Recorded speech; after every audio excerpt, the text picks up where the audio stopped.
Well, we got to pull down all this insulation. This way we can take a good look at where any voids are. Well, it's nice to see that there's plastic here, but it's not sealed. See how they just overlap? There's not even tape, so it's really not doing much.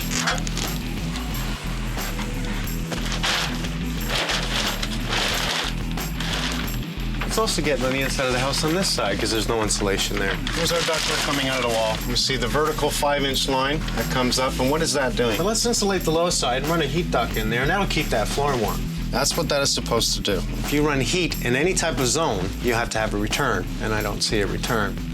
Now, think about it. You're pushing air into a closed area. Without a return, there is no cycle. If it goes in, it has to come out. However, with having so much cold air come in, all it's doing is now allowing cold air to come back in and travel down when it's not on. We have a void going up on the other side of the house. That would explain why he said his bathroom was cold as well. His bathroom's on the other side of this wall. If it's cold up here, it'll travel right through on that side. All this 2x4 ceiling beneath and putting in all this insulation. For all the time it took, it could have taken 1 hour to spray foam the whole floor. Spray foam the beam, spray foam the front, drywall it, it's done. 100% air sealed. 95. Let's give it 95%. Still more than this. I didn't have to do this. Why don't they call in the spray foam? I don't get it.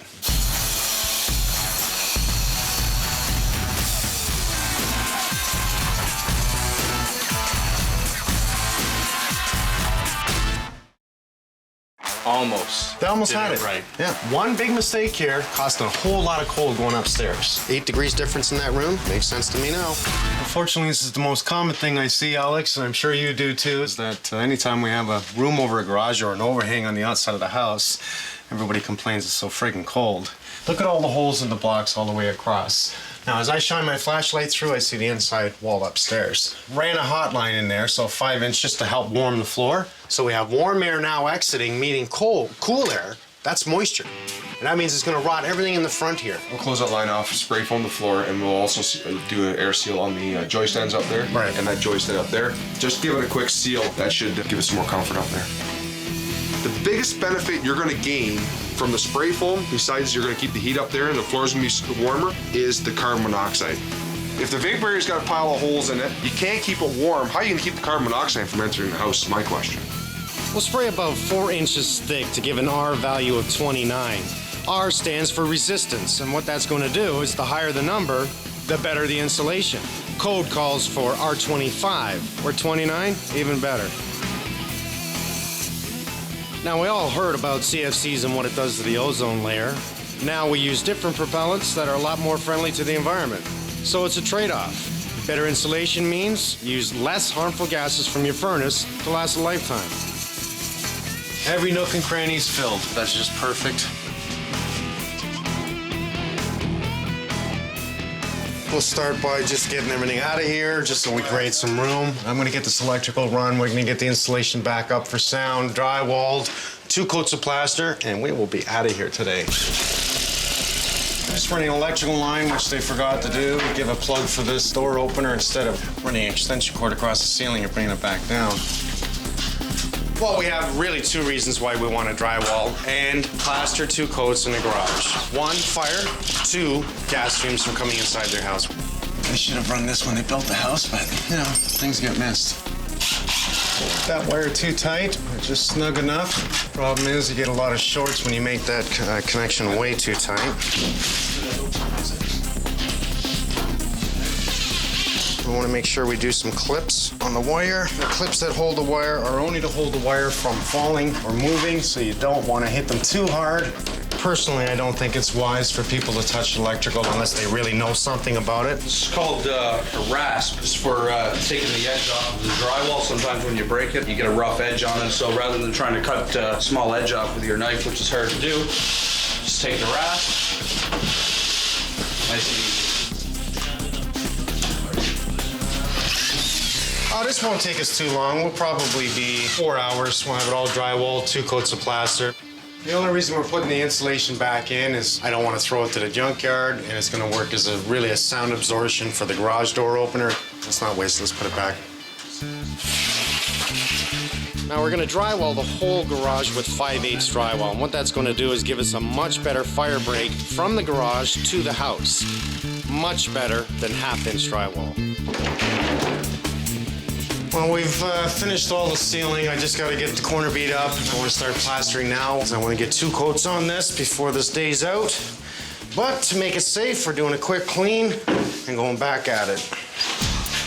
There's a few different types of tape for drywall. This is a fiber mesh tape. It's really upon preference. A lot of the professional plasterers care more about the paper tape.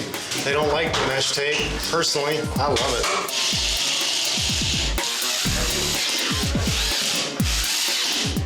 You wouldn't believe how many garages that I've looked at that they don't use corner bead on their outside corners. You want to make sure you use corner bead. It seals the corners, especially in a garage. The big holes are for plaster. The small holes are for screws.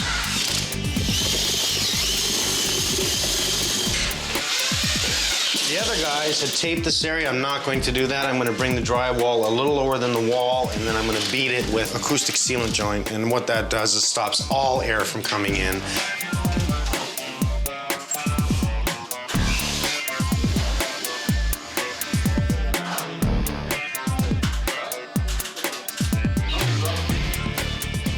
Now inside your house, we're going to use about 3 coats of plaster, and that's really because we want to make it look good.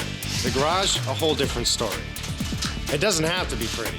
What we want to do is stop the gases from coming in, so that requires at least 2 coats of plaster. And we're almost ready to start scraping and get up the second coat. Between all of us plastering, this is going to be really quick. I don't see an issue with it. Let's second coat the bevels. Let's neaten up the corners. Just, for appearance. Sean's just finishing that last stroke. Let's go see if they're ready to see it. Did you notice the difference the first night? Absolutely, we really did. Once the spray foam was done, we could really feel it on the floor. It was a huge difference. Now that makes me happy. This is approximately a $3,000 repair. That's taking it all down, spray foaming it, and putting it all back up again. $3 grand. A lot of money for something that should have been right the first time. Henry, Mandy. Come on out, guys. Ready to see? Welcome. Hello. After you. Thank you very much. How are you today? Very good now that we're done. Did you notice the difference the first night? Absolutely, Yes. we really did. Once the spray foam was done, we could really feel it on the floor. It was a huge difference. Now that makes me happy. It made us happy too. Come on in. Well, all we ended up doing was taking down all the ceiling and the walls, and we did a thorough inspection to see what they did do. We did find a couple of holes and a little bit of missing insulation around your ductwork, so that was filled. They had R25 in the ceiling and vapor barrier, but they didn't seal it. We did find that they ran a hot line above the R25 bad insulation. Now, they're attempting to warm up that zone and give you a warm floor.